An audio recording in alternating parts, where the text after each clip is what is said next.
The road stretched endlessly into the white void ahead, the towering pines standing like silent sentinels as the snowstorm thickened.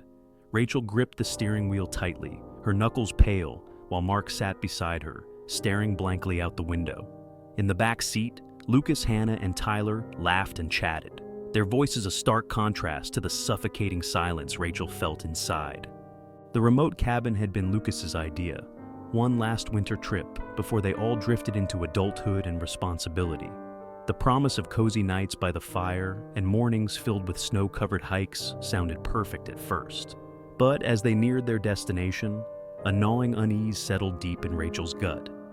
"Are we almost there?" Tyler asked, leaning forward. Mark squinted at the GPS. "It says 15 more minutes." He hesitated. "But the map isn't loading anymore." Rachel swallowed hard. They were already too deep into the wilderness. There was no turning back. When they finally reached the cabin, it was nestled beside a vast frozen lake, its icy surface stretching endlessly under the gray sky. The cabin itself was old but sturdy, its wooden frame creaking under the weight of the accumulating snow. Rachel shivered as she stepped out of the car, staring out at the lake. Something about it felt wrong, too still, too empty. Inside the cabin, the group settled in quickly. A fire crackled in the hearth, and the smell of hot chocolate filled the air. Lucas and Tyler joked around while Mark unpacked supplies, but Rachel couldn't shake the feeling that something was watching them from outside.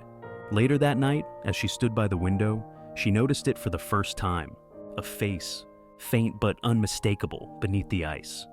Her breath hitched. The face was distorted, as if screaming, but its eyes locked onto hers with an intensity that sent chills down her spine. "Mark," she whispered, but when she looked back, the face was gone. "Everything okay?" he asked, placing a hand on her shoulder. Rachel forced a smile. "Yeah, just tired." But she knew what she saw. The next morning, Tyler went outside to gather firewood. When he returned, his face was pale, and his hands trembled as he dropped the logs by the fireplace. "There's something out there," he muttered. Lucas raised an eyebrow. "Dude, it's the woods. Probably a deer." Tyler shook his head violently. "No, I saw a face. In the ice." Rachel's heart sank. Hannah laughed nervously. "You guys are seriously creeping me out." Lucas smirked. "It's just frozen water, man." But Rachel saw the fear in Tyler's eyes, the way his breath came in short, panicked gasps. She knew he wasn't lying. Later that day, as they walked along the frozen lake, they found something worse. Footprints, leading from the middle of the lake, straight to the cabin's door. That night, the blizzard howled outside, rattling the cabin's windows and shaking the wooden beams. Rachel tossed and turned in her bed. The eerie image of the face beneath the ice burned into her mind. When she finally drifted off, her dreams were filled with shadows slithering under the frozen lake, their voices whispering her name. She awoke to a soft tapping. Tap, tap, tap. Rachel sat up, her pulse racing. She turned toward the window and gasped. Faces, plural, pressed against the glass, their frozen eyes staring at her, mouths twisted in silent screams. She screamed, waking the others. Mark rushed in, and when he flicked on the light, the faces were gone, leaving only frost patterns on the window. "You're just stressed," Mark said, but his hands were shaking too. Rachel wasn't convinced. Over the next 2 days, the paranoia set in. The snow outside thickened, cutting them off completely.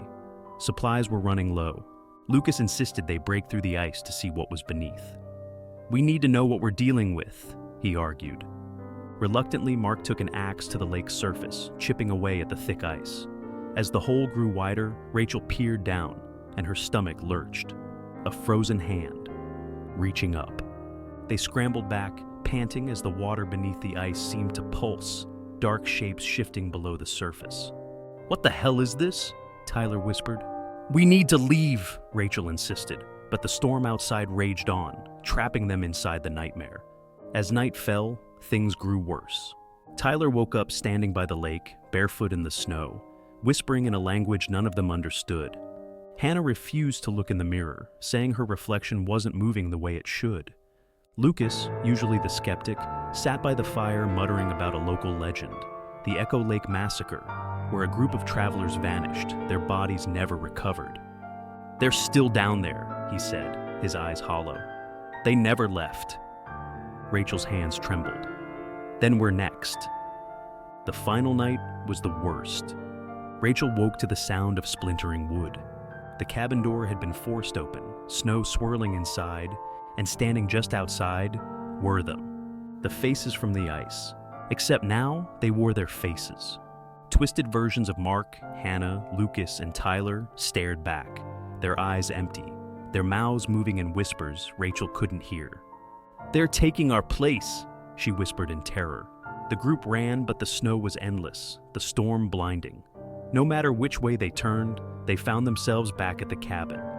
Desperate, Rachel remembered the attic. She scrambled up the ladder, finding old photographs in a dusty chest. The pictures were of people standing by the lake, people who looked just like them. She stared in horror. It was as if they had always been here. "No," she whispered, backing away. "We have to break the cycle." Rachel grabbed a can of gasoline and poured it over the cabin floor. Mark screamed at her to stop, but she didn't listen. She struck a match and fire erupted, engulfing the old wood and sending the shadows writhing back into the lake. As the flames roared, Rachel and Mark fled into the snow. Days later, Rachel woke in a hospital bed. Rescuers found her and Mark miles from the cabin site. "No sign of your friends?" the officer said grimly. Rachel's throat tightened. They didn't make it.